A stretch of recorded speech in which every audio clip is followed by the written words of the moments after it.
Good evening to all of you. And we are all in a very difficult situation, and and we are in a very in the very crucial phase of this COVID pandemic. Where the second wave in the peak,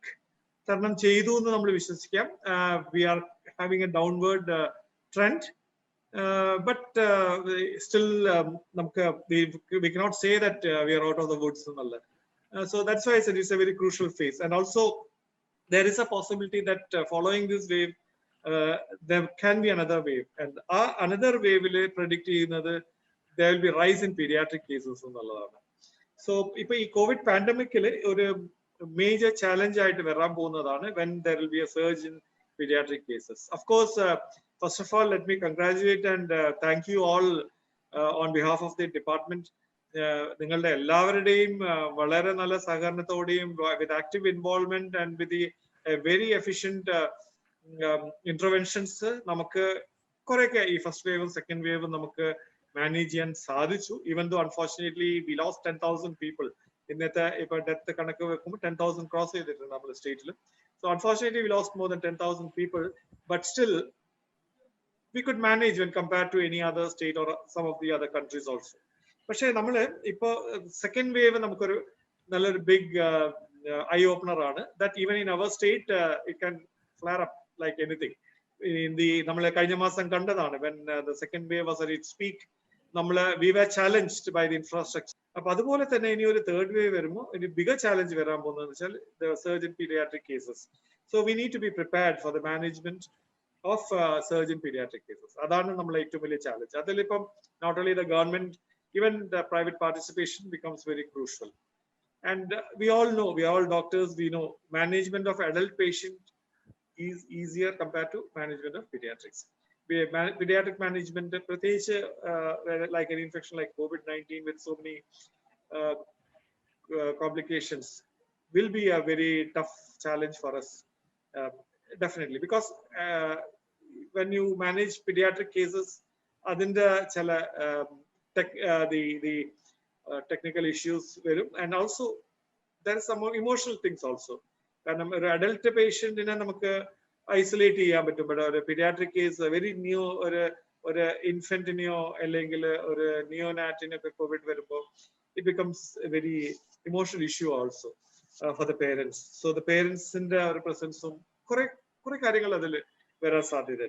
Anyway, we need to be prepared for the management of surge of COVID-19. Adile ഏറ്റവും best നമുക്ക് what interventions what is we plan is, that is why this seminar has been, or this webinar has been organized by us.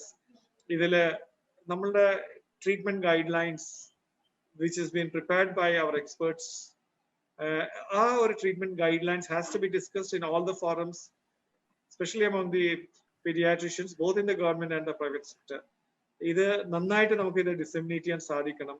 And these treatment guidelines will be the mainstay for managing a pediatric COVID-19 infection. And so it covers a lot of things, so that has to be disseminated definitely. Second thing is the capacity building of our doctors, both pediatricians as well as general practitioners and all those who are managing cases. We know that it's, of course, pediatric cases will come to the pediatrician, but sometimes it may go also to the general practitioners. So capacity building of the general practitioners and the pediatricians, both in the government and private sector, is very, very crucial. Because adile kore karyangalunde, treatment guidelines, triaging of these cases, and also assessing the risk as well as grading the diseases. And pediatric management is also a very, very specific management on it. And so that all those things have to be, essentially like capacity building has to be done for these all the pediatricians, both in the government and the private sector, as well as the general practitioners. So I hope the Indian Academy of Pediatricians will definitely, is already there, will definitely be there in forefront in this activity. The third crucial point in managing this pediatric surge will be the infrastructure development in both government and private sector. We know that if we concentrate mostly for adults, whether it is a DCC, whether it's FLTC or whether it's a secondary line second line treatment centers, or whether it's a tertiary COVID center. It was mainly focused on adult patients. But now when we are looking at a third wave, where there is going to be a search for pediatric cases, we'll have to look for the pediatric specific infrastructure, right from the primary level to the tertiary level. So that is also going to be a huge challenge. How many beds, how many ICUs, how many pediatric ventilators, and all those things will be there. I mean, both in the government and private sector. So we need to collect all the details now itself in all the private and government institutions. And we have to have a projection of how much cases we may land up, if at all there's a surge. And of those, how many will be requiring primary care, how many will be projected to have secondary care, and how many will go into the tertiary care. Adensariche nammalde infrastructure planning and development that is very crucial. And the fourth and the most important thing is prevention of this surge. Always prevention is better than cure. We need to prevent, and for that we need to have a very highly focused IEC activities at all levels. Focused IEC എന്ന് വെച്ചാൽ എങ്ങനെ നമുക്ക് കുഞ്ഞുങ്ങളെ കോവിഡിൽ നിന്ന് രക്ഷപ്പെടുത്താൻ സാധിക്കും എന്നുള്ള ആ ഒരു സ്പെസിഫിക് IEC വേണ്ടി വരും. ഇറ്റ്സ് നോട്ട് നമ്മൾ SMS പറയുന്ന പോലെ അല്ലെങ്കിൽ ബ്രേക്ക് ദ ചെയിൻ പറഞ്ഞ പോലെയല്ല പറയണം, അതല്ല. But how specifically how we can prevent COVID infection in children, how we can educate the parents, how we can educate the community, that we'll have to look into. So for all these needs, we need a very good teamwork and a very good public-private partnership. We know we namukku Keralathile IMR single digit akan ettom very good example we can say about this public-private mix participation, and how we have worked together and to achieve the dream of single digit IMR. That's a big achievement. Appo adupole thanne ee oru pandemic ne namukku face cheyanum ee oru public private partnership is very crucial, and that's what we are looking into. Appo adene namukku state level district level there should be some core group, or a core group has to be formed, and where it involves all the departmental officers as well as IAP officials and private sector doctors. Another blend government and private sector blend state level and district level core committees where we can periodically assess the situation and do the needful. I'm not going into any other technical thing because we have very efficient and eminent faculty to deal with each technical topics. So as the Director of Health Services, my appeal to all of you is, let us all work together first to prevent at all a surge, and if at all a surge happens, I think we all will have to put our hands together and face the situation. So my all best wishes for this webinar. Thank you.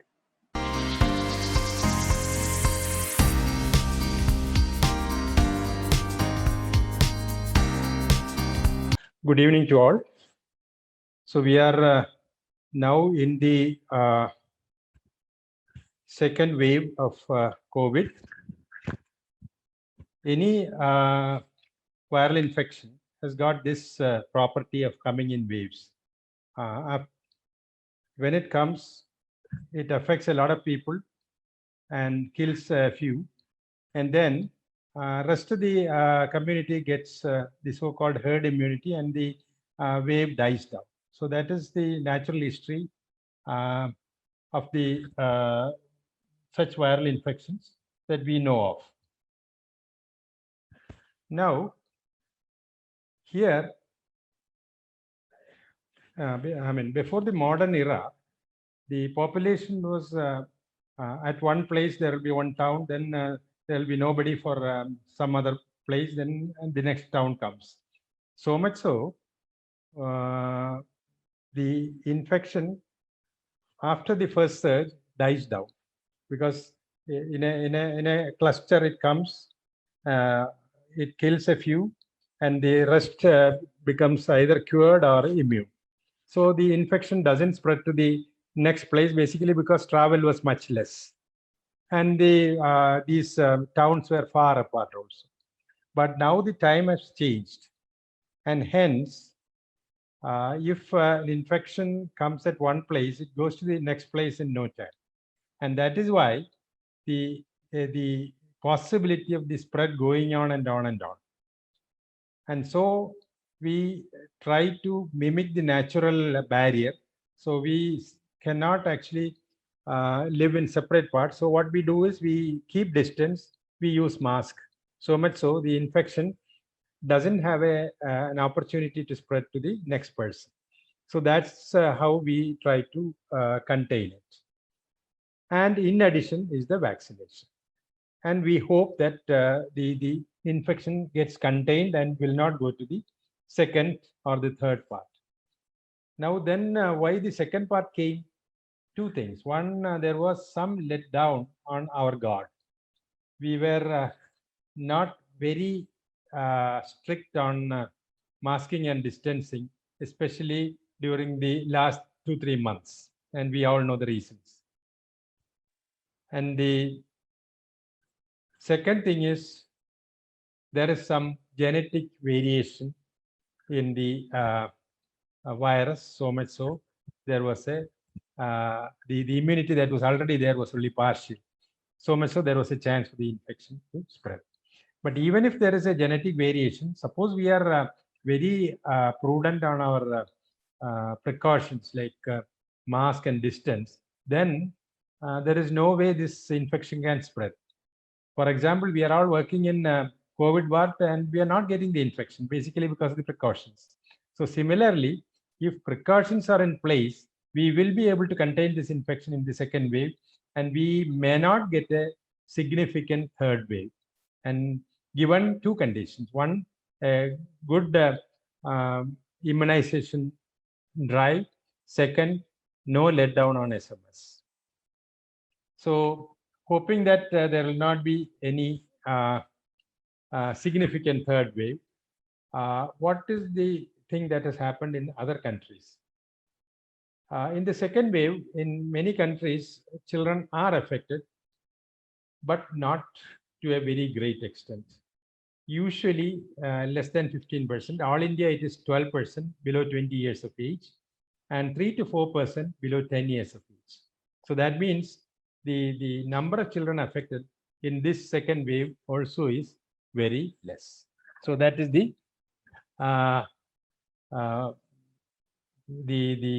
good part of it. Now, can I have the second slide, please? Oh, I can change, right? Okay. And because we are anticipating a third wave, because third wave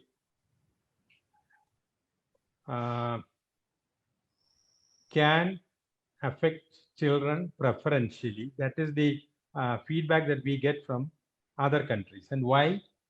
Basically because in developed countries, they have adults vaccinated. And so children are the only vulnerable population available for infection. And second thing, children are so far protected and now goes to school and gets the infection. And hence the prediction of children getting more affected.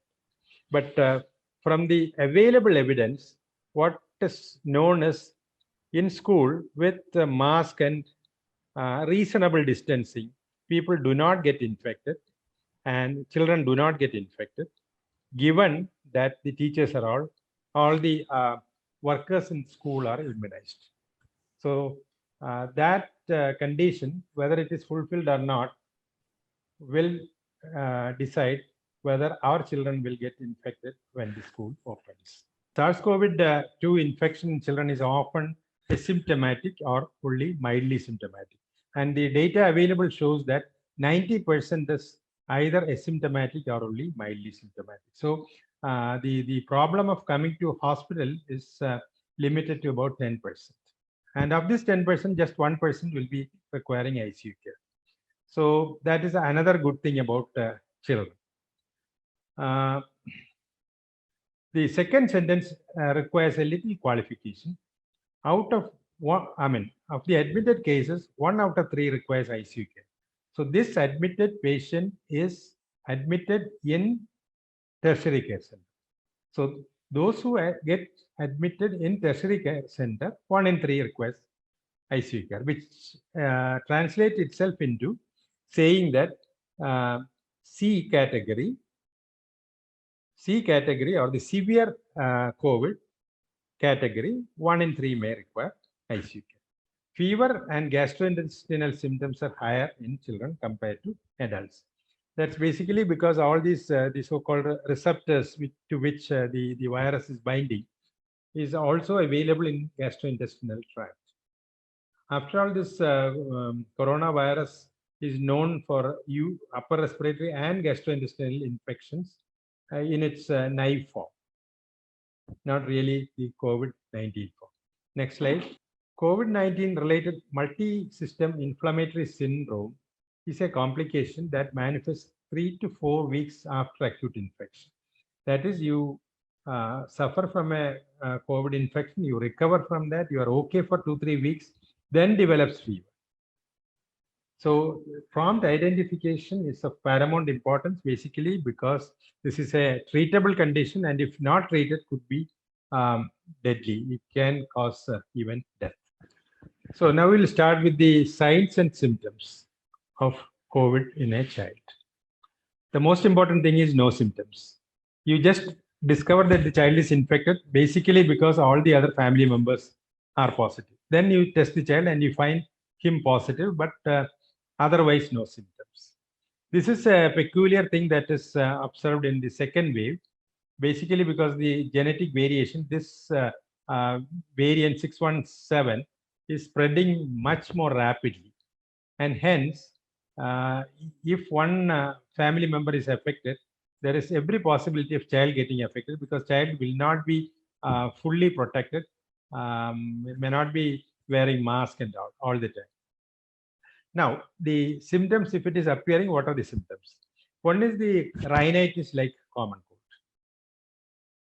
Second is the fever, cough, body ache, tiredness. That is, the child is always in bed, which is very unusual for any child. A child will be up and around all the time. So if he is in bed all the time, then there is something abnormal, and so we test. Diarrhea and vomiting, and loss of appetite. So we may be wondering, all these things are variation things that we see in children with common illnesses like common cold or diarrhea. So how to differentiate? The point is there is no need to differentiate. If it is diarrhea, you treat it as a diarrhea. If it is say common cold, treat it as a common cold. If it is a wheezing, treat it as wheezing. Suppose you have a suspicion of COVID, then you test. And the testing is basically to make sure that it is COVID and the child needs isolation. So that is the need for testing. And so testing is not in any way related to our management. It is only for isolation. So now how will you manage all these? Fever, paracetamol, and a lot of fluids. Rest and enough sleep. Why is it important? Because when you are resting, when you are sleeping, all the faculties in your body is available to tackle the infection. So the importance of rest and enough sleep. Balanced diet and some vitamins like vitamin D, people, it's okay to prescribe.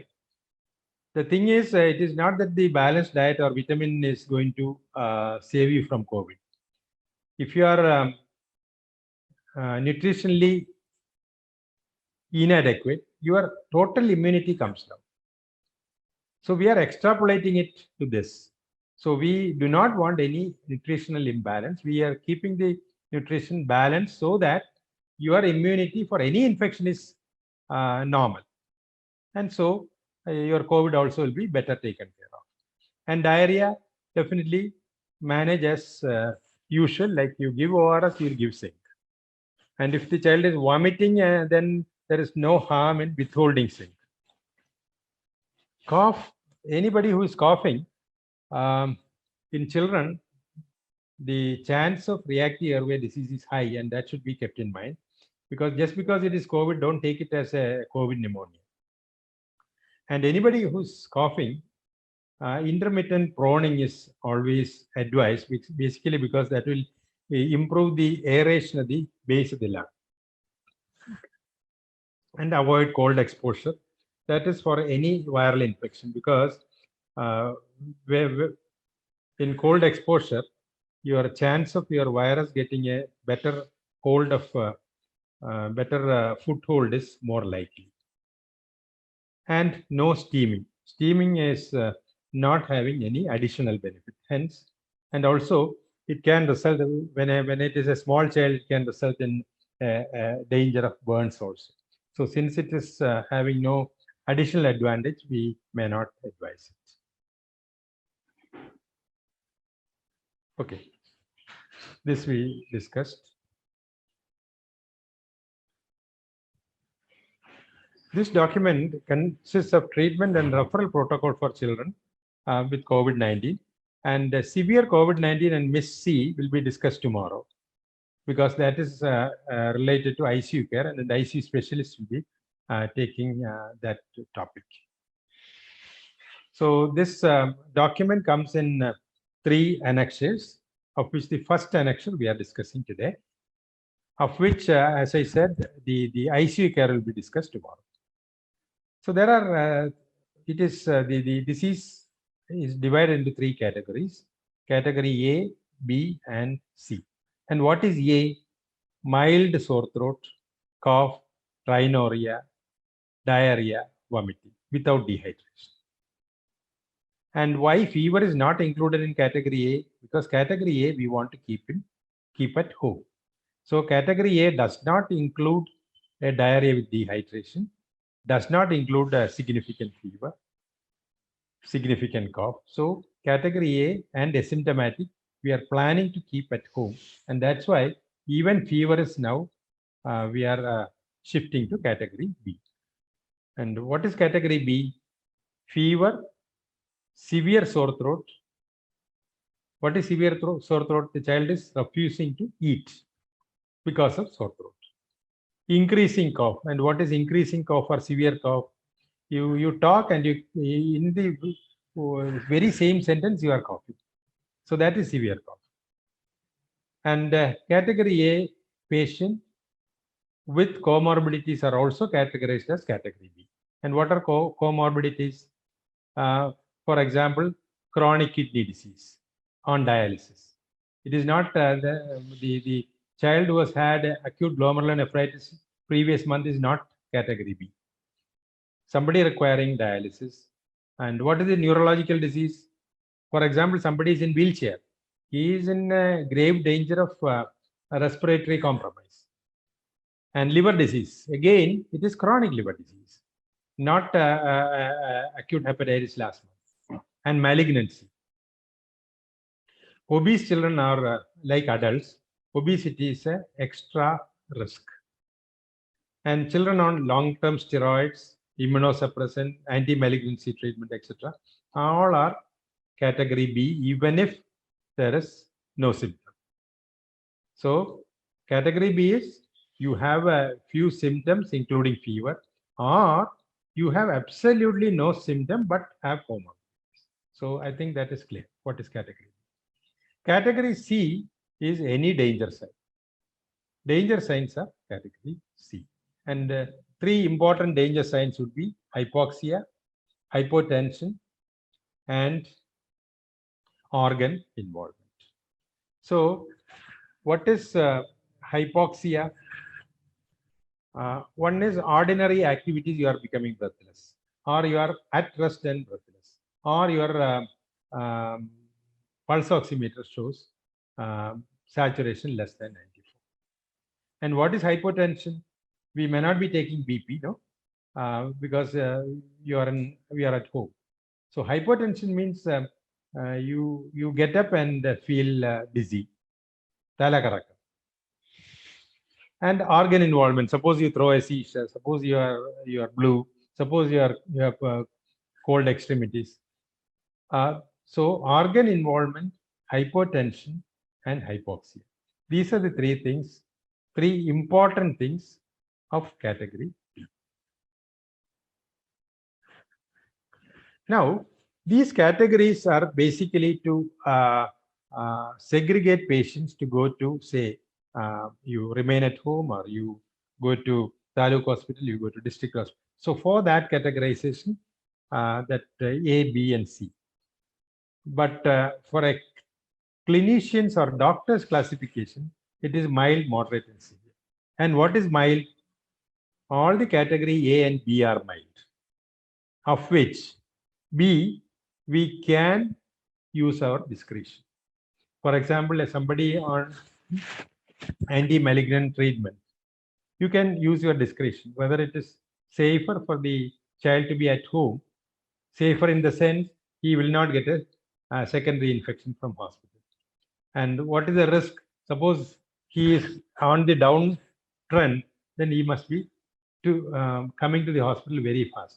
So if that facility is available, then can he be kept at home? So that is a clinical decision that the clinician has to make.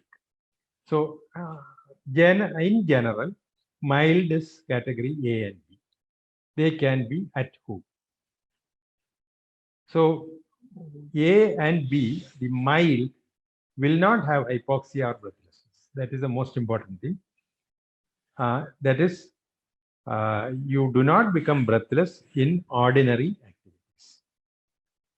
Now, what is moderate? Moderate and severe both are category C. So that must be very clear. Category C means you are either breathless or hypoxic. Either of these things means you are out of mild category. So category C is always divided into moderate and severe. And moderate is anything that is not mild. That is a mild disease with hypoxia or with breathlessness. Otherwise mild, but has hypoxia or breathlessness is definitely into moderate. And what is category C? Danger signs. We said danger signs like hypoxia, hypotension, organ dysfunction. But apart from that, the usual danger signs like grunting, chest indrawing, altered sensorium, seizure, cyanosis, always sleepy, and so on. So that is severe. If you go by saturation, moderate is between 90 and 94, and severe is below 90. But we should not place a lot of importance to saturation value. For example, you categorize a moderate because a child is moderate because the child is tachypneic and the saturation is 92. So categorization of moderate is correct. But suppose the child is drowsy, then he is no longer moderate. He just goes to severe category. So SpO2 is just one of the factors to decide. Your clinical impression supersedes your machine. That is very important. Even if the saturation is 95, if you are drowsy, you are no longer moderate. Because the machine can overread or underread. So your clinical impression gets priority over the machine's impression. Now, where should these people go? We'll start from the bottom of the pyramid. Asymptomatic, there is no confusion. Home isolation, be at home, get isolated, but naturally child will stay with mother only. So naturally a mother will have to be with the child. And as far as possible, have minimum caretaker. And as far as possible, avoid old or the grandparents as caretakers. And what should the mother do? Mother should wear N95 mask. N95 now is very cheap, so it is not a big issue. And of course, frequent hand washing, and if possible, keep distance. It's not always possible. And will it protect mother if she is negative? Reasonably, because in COVID care, even in COVID ward, now we are not using PPE. We are using gown, face shield, and the mask only. So mask is something very protective. So most probably the mother will be protected, but mother should know that there is a danger of mother getting the disease from the child. Now, in the asymptomatic group, I already said one thing, that is there are a few groups who will require additional monitoring. For example, obese child or a child with comorbidity who actually should go to category B but prefers to be at home. For example, a malignant child, and the clinician think that in hospital his chance of getting infection is more. So let him be at home. So those children actually require additional monitoring. Now, who comes to Taluk Hospital? Category A. Category A means any symptom. So any symptom either can be at home or at Taluk Hospital. So why not PHC? Because if he is not at home, we want the child to be seen by a pediatrician or somebody who is used to seeing pediatric cases. And in our health setup, from Taluk Hospital onwards, a pediatrician is available. And that's why we are insisting that it be Taluk Hospital rather than PHC. It is not that we are going to give any big care there. Actually, it is possible that the child can be seen at the PHC also, but we take an additional precaution. The government of Kerala takes an additional precaution that a pediatrician sees the patient. It doesn't mean that the pediatrician should see somebody who is comfortable seeing pediatric patients. Somebody who is used to seeing pediatric patient is okay. Now, category B, I said, these category B patient we saw can have a should we go back to, yes. See, what is category B? Fever, severe sore throat. That means the child may not be taking adequate fluid or intake. So he may require a hospital where he can be given some food by some method or IV.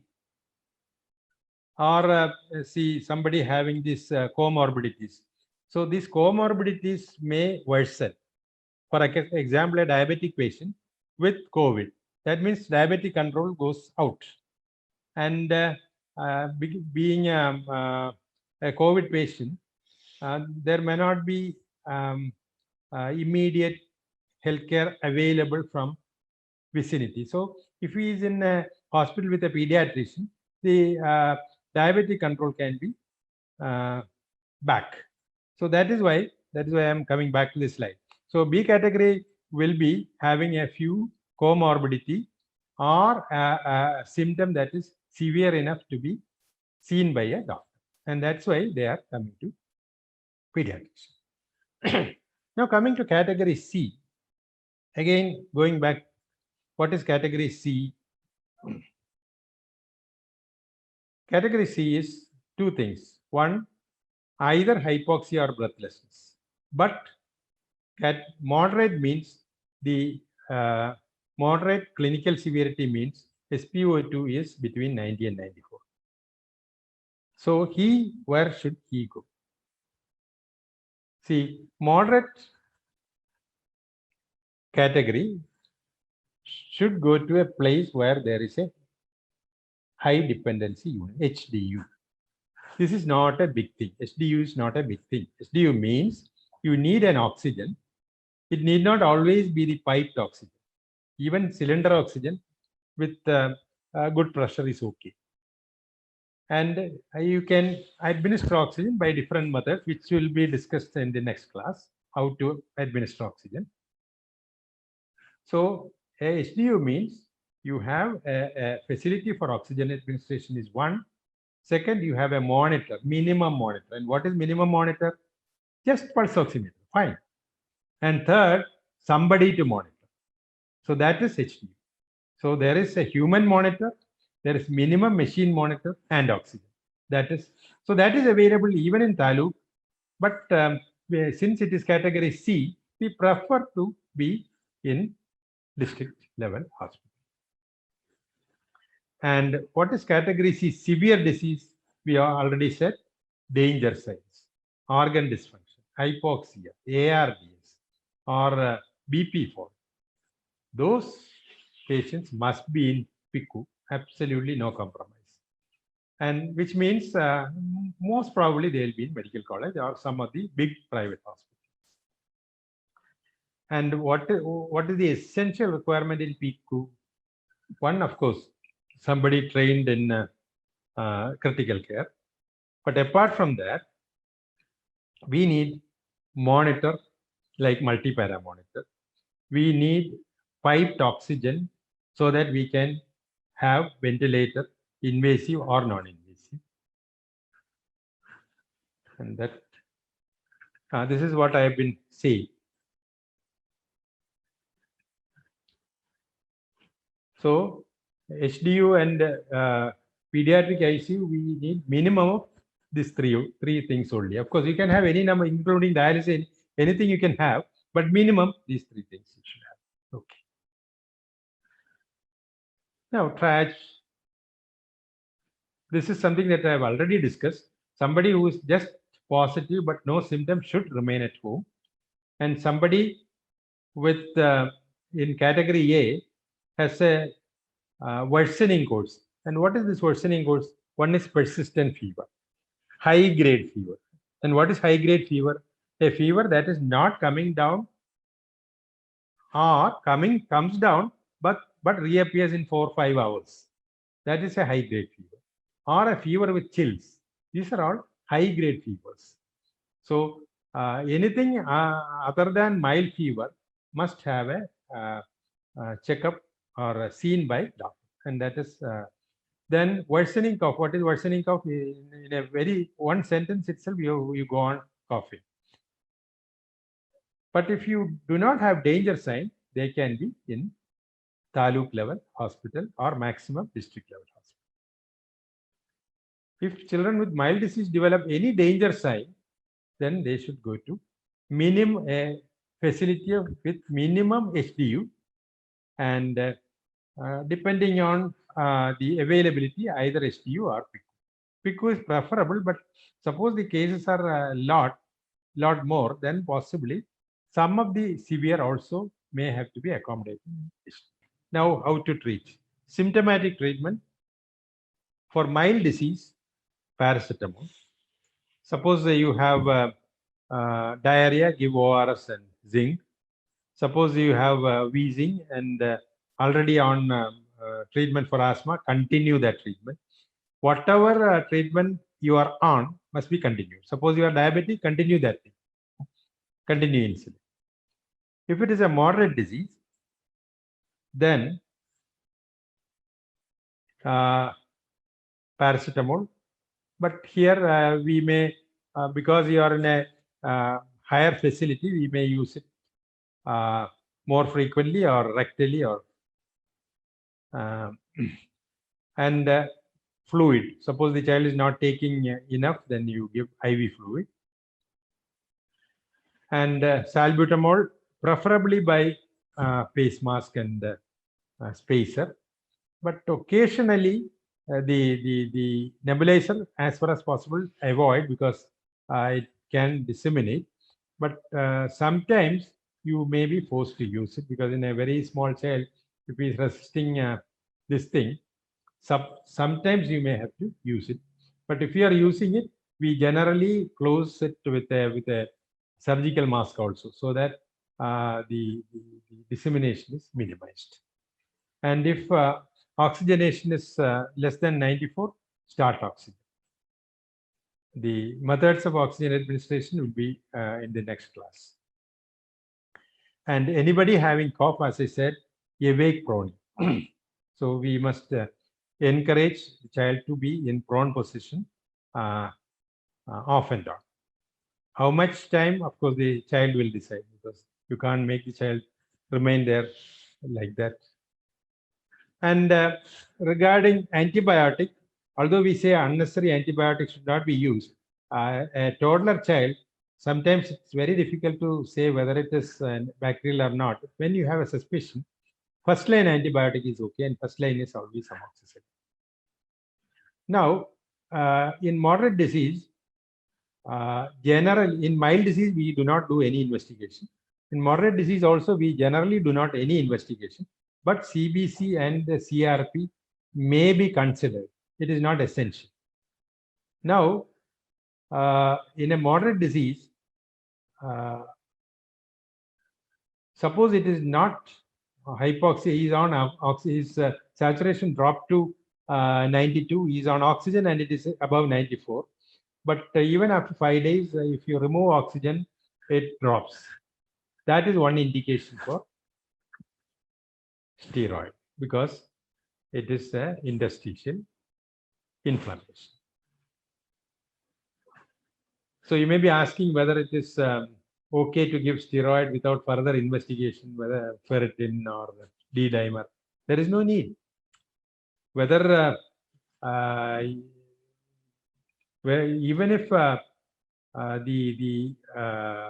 we are looking for D-dimer, it may not be high enough at this stage to start steroid. So why wait for it to go to the high level and then start steroid? So you can, beyond 5 days, we do not expect significant viral replication, and so we can give steroid.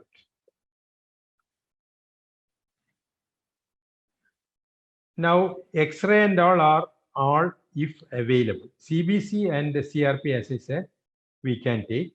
X-ray is if available, but X-ray, normal X-ray doesn't rule out a lung involvement. Early lung involvement generally is picked up in CT only. But then, why are we not insisting on CT? Because we are assuming that there is something minimal there, and that's why we have started steroids. So it is taken care of. So even if you do not do X-ray, even if you do not do D-dimer, nothing will happen. But in severe disease, of course, we will all do this thing, but severe disease will be dealt with tomorrow.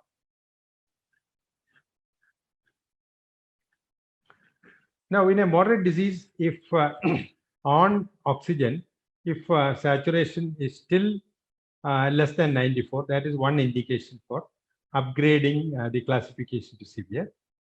And increased work of breathing, hemodynamic compromise at any stage, definitely you will upgrade to severe, because these are all danger signs.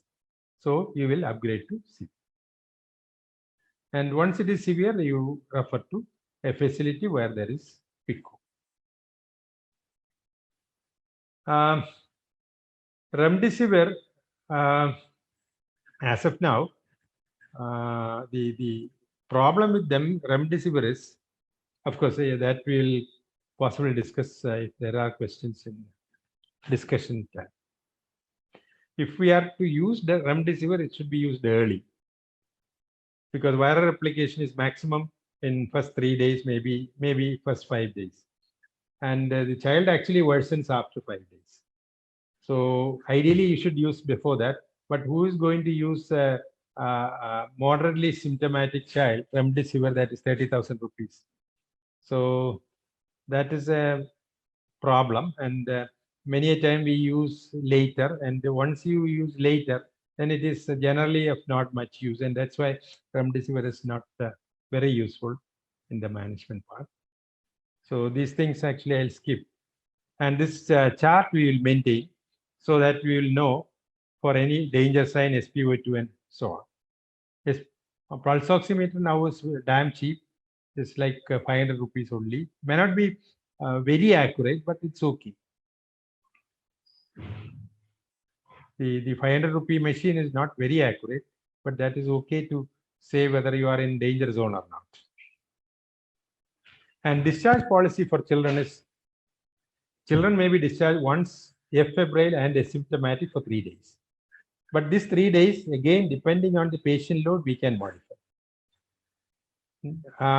No need for routine retesting at discharge. No need for retesting. And we keep the child in isolation for 17 days from the start of symptoms. So much so, even without testing, you are now not in a stage of spreading disease to others beyond 17 days. Because beyond 10 days, you are very unlikely to spread. And this 7 days is our additional precaution. And home isolation, you should follow the state protocol, which the state protocol is what I said, except in severe cases. Severe cases, it is not 17 days, it is 21 days. And severe cases, we retest. The reason is why he has gone for severe disease, because there is something wrong either with the character of the organism or the immunity of the patient. If it is a problem with the immunity of the patient, he may not become negative at all. Suppose you have a congenital immune deficiency, you may remain positive for months together. So we want to know that. That's why in severe cases, we retest with antigen. All the retesting is with antigen only, because RT-PCR will remain positive because the dead organism also gives the positive results. Now I'll stop here and address any questions if any. Thank you. Multi-system inflammation will be discussed tomorrow. And one point that I want to stress is it can follow even asymptomatic COVID. So suppose a child has got symptoms of MISC. What are the symptoms of MISC? After 2-3 weeks of COVID, either to the child or somebody in the household has got COVID, and the child after 2-3 weeks develops red eyes, red swollen limbs, and continuous fever. That is missed. So that is something we should not be missing.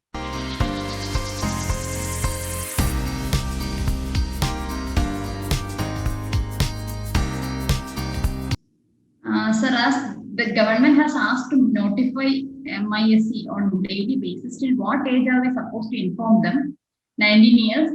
MIS is still 19 years, and MIS adult is by definition 21 years and above. Currently, we have a 20-year-old. How to classify? Should we not add MIS A2 to the list to be informed? Yes, it will be included in the list to be informed. That I think is in the process. 20-year, 19 and below. 20 and above, we take it as adult. But it really doesn't matter. Suppose a 20-year-old you report it as MISC, it's fine, because whether it is MISC or MISA, it is the very same thing. So it really doesn't matter. It all depends on which is your cutoff for a childhood, pediatric age group, because going through various. That is why the incidence of pediatric cases are also different in various countries, because in some countries it is 12, in our country it's 12, in some it is 15, in some it is 18, some it is 21. So the pediatric case, incidence also varies accordingly. Sir, dose of remdesivir is that will be discussed tomorrow. 5 milligram is on the first day per kg on the first day, and 2.5 per kg for next 5 days. That will be that is at present we are using for severe category, so it will be discussed tomorrow. Tier 2 investigations as D-dimer, LDH, ferritin, troponin, procalcitonin, do we do them all in every suspected cases? Costly may not be available in all centers, or we do any 2 or so? Can we try? That is why we are giving the liberty to use steroid in districts also, because suppose these things are high, then you are going to use steroid only. And that steroid, without these things, even if you use for a short period of time, nothing is going to happen. So that is why we are being more practical in that. This will be done once you are in the tertiary test. Experience of we have used it only in, we have used it in only 2 or 3 cases only, because remdesivir, as I said, it should be used in the viral replication stage. At that stage, no child is sick. And when the child is sick, we do not know whether it is inflammation starting or the viral replication continuing. So that's why we are giving. That happened in one case. It was a SCID, severe combined immunodeficiency child who is I think who is still positive after 4 months. So that child we used and nothing happened. He remained positive. Sir, taking influenza vaccine beneficial against COVID-19? It's not beneficial against COVID-19, but definitely influenza will come down, and we do not want another respiratory illness in a COVID pandemic. So that way it could be, but otherwise, but that recommendation is already in place, although we are not using. Is there any role of anticoagulation like adults? Any role of? Anticoagulation, sir. That question is. Oh, yes. Anticoagulation, basically, in children, as I said in one of these things, the blood vessel of a child is a new one, very smooth. The blood flows smoothly. And the adult blood vessel is rough with all sort of flux. So you have a more possibility of blood getting stuck there and forming a clot in adults. And hence, our threshold of using anticoagulant is very low for adult. In children, Kerala protocol is all the suspected cases will get aspirin. All the suspected cases of MISC will receive aspirin. But all India protocol that is going to come in another 2-3 days says that if coronary involvement is there, you give aspirin. And their justification is this: the child is unlikely to get clot without a dilated coronary. Sir, any regular follow-up advice to be given to COVID positive kids, like review after 2 to 3 weeks or something like that? Treatment Yes, of salbutamol or these medication if needed. Yeah, the two things. One thing is follow-up for a secondary infection, because suppose we are discharging early from Taluk. The thing is, once you have a COVID ward, then it is very unlikely that he will be exposed to other infections. So the present experience both in India and outside India is that secondary bacterial infection in COVID is much less. And the reason is they are all isolated. So that is one thing. Second is regarding the wheezing. Wheezing is if the child is prone to wheeze, he will develop wheeze following COVID also. And naturally, the management is the very same, including inhaled steroids. Sir, this question I think you have already answered regarding remdesivir. Can be considered in child with severe disease less than 12 years within 5 days. How will we procure? That is another administrative issue. Procurement, I think it is through KMSCL as far as government institutions are concerned. Regarding less than 5 days, definitely if it is indicated less than 5 days, it is always recommended.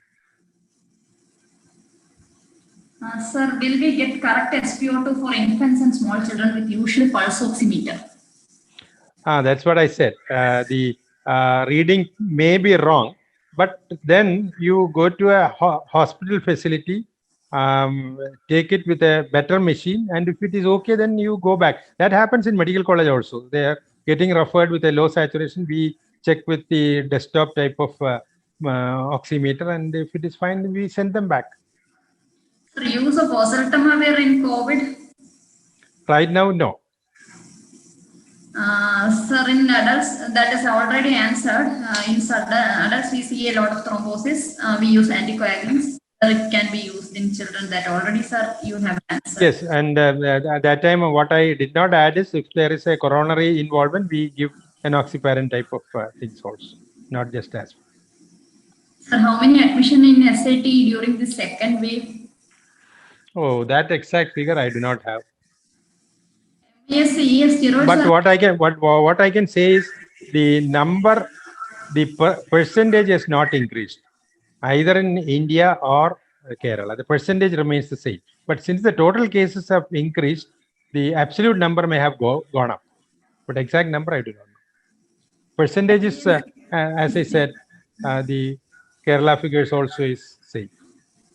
MISA steroids are recommended for 3 weeks, while MISA guidelines does not mention dose duration of steroid, nor regarding sending D-dimer or anticoagulant statin.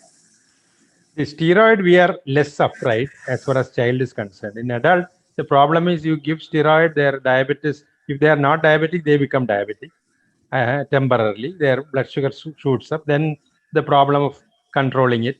So they are rather cautious on the steroid, but we have enough experience using steroid for asthma. Even for meningitis, we are using steroids. So we are not afraid of steroids. So not an issue. Any dose of aspirin there, somebody has asked. 3 to 5 milligram per kg, the usual anti-platelet dose. Any risk factors to predict development of MISC, or is MISC possible in neonates? How do we manage it? Actually, the UK experts were saying Miss N, but the other experts were not very very much digesting that idea. But anyway, newborns having any serious illness we have not encountered. But this is a possibility because at least some people have reported Miss N. So newborn miss is a possibility, although we have not seen.